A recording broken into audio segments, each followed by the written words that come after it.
Hello बच्चों, चलिए देखते हैं क्वेश्चन क्या कहता है। क्वेश्चन कहता है first order reaction has the rate constant k is equals to 4.6 into 10 to the power minus 3 per second. The number of correct statements from the following is r. ठीक है, हमें फर्स्ट ऑर्डर रिएक्शन दिया हुआ है जिसका rate constant mentioned है। हमें बताना है कि ये जो पांचों स्टेटमेंट में से कौन सा कितने स्टेटमेंट्स करेक्ट हैं। ठीक है, तो चलो सॉल्व करते हैं। और ए फर्स्ट ऑर्डर रिएक्शन क्या कह रहा है, रिएक्शन कंप्लीट 1000 सेकेंड। तो बच्चों पहली बात कि फर्स्ट ऑर्डर रिएक्शन कभी भी 100% कंप्लीशन ये कभी नहीं कंप्लीट होती, या फिर मैं कह सकती हूँ ये इनफाइनाइट टाइम लेती है कंप्लीट होने। या तो मैं कह सकती हूँ कि कभी कंप्लीट। तो अगर फिर भी आपको चेक करना है तो आप चेक कर लो। देखो टी 100% अगर मैं लूं, ये क्या लेना पड़ेगा मेरा 2.303 बाय के log of A not by A not minus x.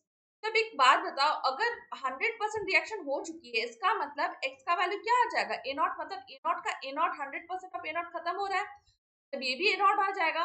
Right, so a not by A not में क्या आ जाएगा बच्चों, तो आ जाएगा zero. A not by zero, अब ए नॉट बाय जीरो क्या आ जाएगा बच्चों, इन्फिनिटी। अब लॉग इन्फिनिटी का कुछ भी बोलो ये इन्फिनिटी आएगा, मतलब इसका टोटल वैल्यू मेरा कितना आ जाएगा, इन्फिनिटी। इसका मतलब ये स्टेटमेंट तो इनकरेक्ट है। अब अगर ये देखो the reaction has a half life time of 500 second. चलो चेक करते हैं। अगर हमें टी हाफ निकालना है तो मुझे क्या पता होना चाहिए, ये पता होना चाहिए मुझे 0.693 बाय के इक्वल होता है। ये कैसे फाइंड करते हैं, ये होगा 0.693, के का वैल्यू दिया हुआ है मेरा 4.6 10 टू द पावर माइनस 3 पर सेकेंड। अगर ये पर सेकेंड है तो ऊपर जाके ये क्या हो जाएगा, सेकेंड आ जाएगा। इसको सॉल्व करने पे आता है मेरा 150.65 सेकेंड्स। का मतलब ये वाला ऑप्शन भी हमारा इनकरेक्ट हो जाएगा। ठीक है, फिर क्या कह रहा है, the time required for 10% completion 25 times the time required for 90% completion. क्या ये सही है, चलो वेरीफाई करते हैं। टी टी 10%, चलो टी 10% निकालते हैं पहले। अगर मुझे टी 10% निकालना है ना, मैं सही से लिख लेती हूँ एक बार। टी 10%, हाँ, तो इसका वैल्यू क्या होगा, हमें पता है कि हमारा रेट लॉ एक्सप्रेशन होता है इसका, ये होता है हमारा t is equals to 2.303 by के log of A not by A not minus X. ठीक है, ए नॉट माइनस एक्स यही तो होता है। तो इसको कैसे पुट करूंगी, मैं करूंगी 2.303 by rate constant that is K log of A not by A not minus 10%। अगर कंप्लीट हो चुका है बच्चों तो ये क्या हो जाएगा, ये हो जाएगा हमारा 10/100 ऑफ ए नॉट। ये कटा तो ये क्या आ जाएगा 0.1 ए नॉट। राइट, क्या आ जाएगा मेरा 0.1 ए नॉट। तो इसका मतलब ये क्या आ जाएगा 2.3 बाय के log of A not by 1 minus 0.1 कितना आता है बच्चों, ये आता है मेरा 0.9 A not. Right, A not cancel, आगे करो 2.3 बाय के लॉग ऑफ, ऊपर जाएगा ये बन जाएगा 10, so log 10। Log A by B क्या होता है बच्चों, log A minus log B, log 10 minus log 9 सकती हूँ मैं। लॉग 9 को मैं लिख सकती हूँ लॉग 3 का स्क्वायर, लॉग 3 का स्क्वायर वो आगे आ जाएगा। ठीक है ना, लॉग 9 को मैं लिख सकती हूँ, क्या लिख सकती हूँ, लॉग 3 का स्क्वायर। मुझे पता है log a to the power b क्या होता है, बी लॉग ए, मतलब बी क्या होगा 2 लॉग 3 सकते हैं। तो 2 इंटू लॉग 3 की वैल्यू कितनी दी हुई है, मुझे लेनी है 0.4।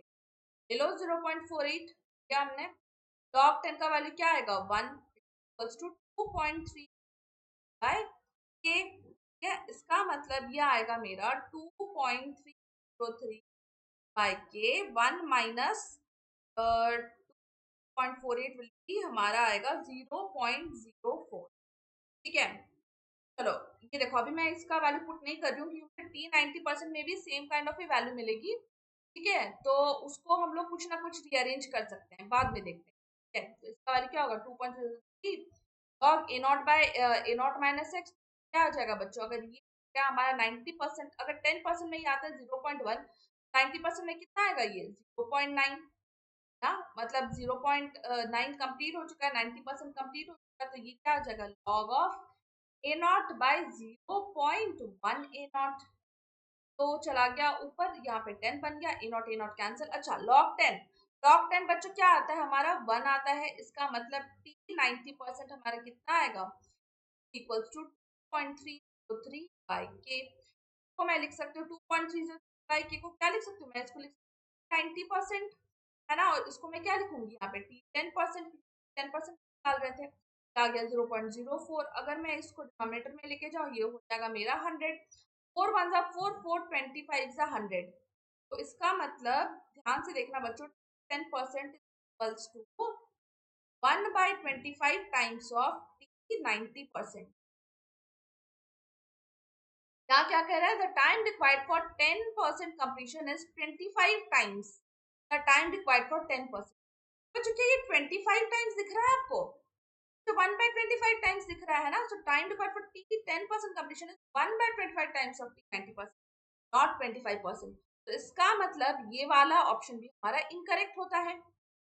अब देखो अब क्या कह रहे हैं, degree the degree of dissociation equals to 1 minus e to the power minus k. चलो सॉल्व करके देखते हैं।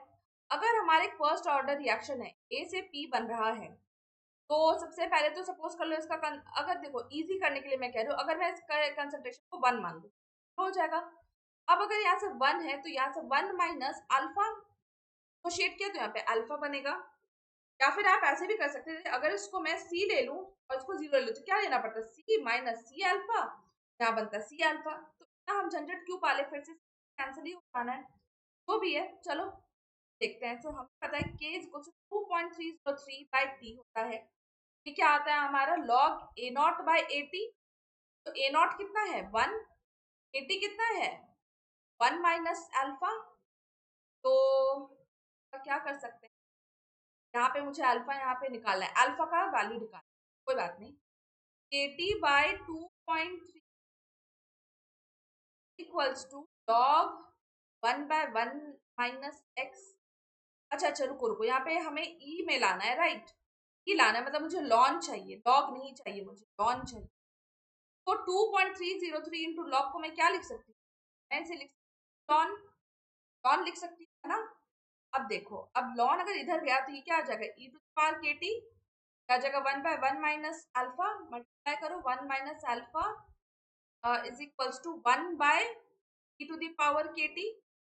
तो अल्फा इज इक्वल्स टू 1, इधर लेके जाओ minus 1 by e to the power k t, क्या आ जाएगा 1 minus e to the power minus k t, मतलब अल्फा का वैल्यू क्या आया, अल्फा का वैल्यू आया 1 minus power minus, that mean is the right option, option हमारा करेक्ट है। ऑप्शन 5 देखो तो क्या कह रहा है, the rate and the rate constant have the same unit.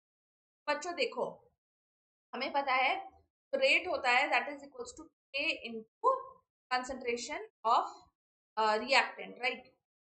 ये आ जाएगा के का क्या आ जाएगा मोल पर लीटर ना, मोल पर लीटर। रेट कितना आएगा बच्चों, मोल कंसंट्रेशन पर टाइम, रेट क्या होती है बच्चों हमारी कंसंट्रेशन पर टाइम टेकन क्या होती है मोल पर लीटर, और ये टाइम ऊपर आ जाएगा तो ये क्या बन जाएगा पर सेकेंड। तो इसका मतलब रेट का यूनिट क्या हो गया मोल पर लीटर पर सेकेंड, और के का यूनिट निकाल लेते हैं मोल से कैंसर, के का वैल्यू आ गया पर second, that means the rate rate constant और रेट का यूनिट जो है वो हमारा सेम हो रहा है, डिफरेंट आ रहा है, that means the number of correct statements following are और is 1। I hope you understood the concept. All the best बच्चों।